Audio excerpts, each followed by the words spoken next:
Love story ng dalawang breadwinner, parehong takot maging masaya. Bago ang lahat, hello everyone. Welcome to Beyond Words. Dear Diary. Ako si Miko, 29, panganay sa 5 magkakapatid. Walang araw na hindi ako nag-overtime. Walang buwan na hindi ako naniningil, nagpapadala, nagpapasensya. Ako ang sandigan, ako ang pader. Ako ang tahimik na lumuluha tuwing sahod. Hanggang sa dumating si Elle, ang girl sa vendo machine. Bago mag-time in, may routine ako. Coffee, vendo, silence.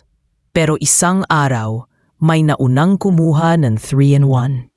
Pagtingin ko, ay, sorry kuya, nakapila ka pala? Napangiti lang ako, pagod pero nabuhayan. Sa gitna ng maingay na opisina, ang tahimik niyang hi ang tumatak. Pareho kaming assign sa isang toxic na project. Parehong hindi nagrereklamo. Pero kapag kaming dalawa na lang ang magkasabay mag-OT. Ikaw din ba, Miko? Lagi kang last umuwi. Ooy, mas okay na to kesa umuwi sa bahay na may utang. Napatawa siya. Yung tawa niya, hindi malakas, pero ramdam mong galing sa pusong pilit lumalaban.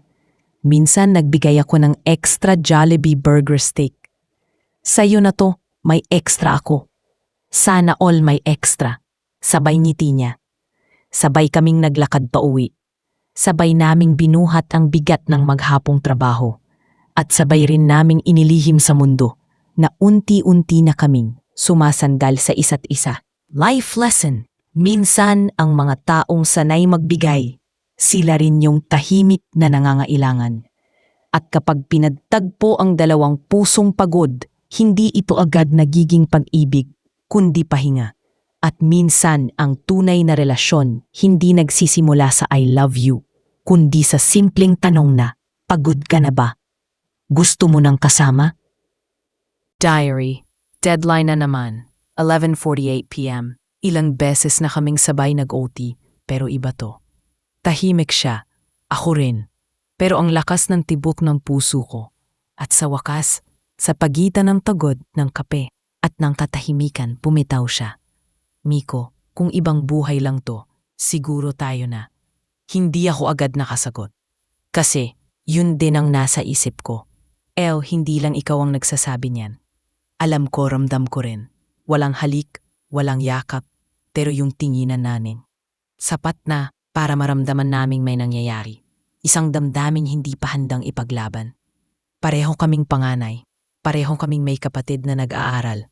Pareho kaming nagpapagamot sa magulang.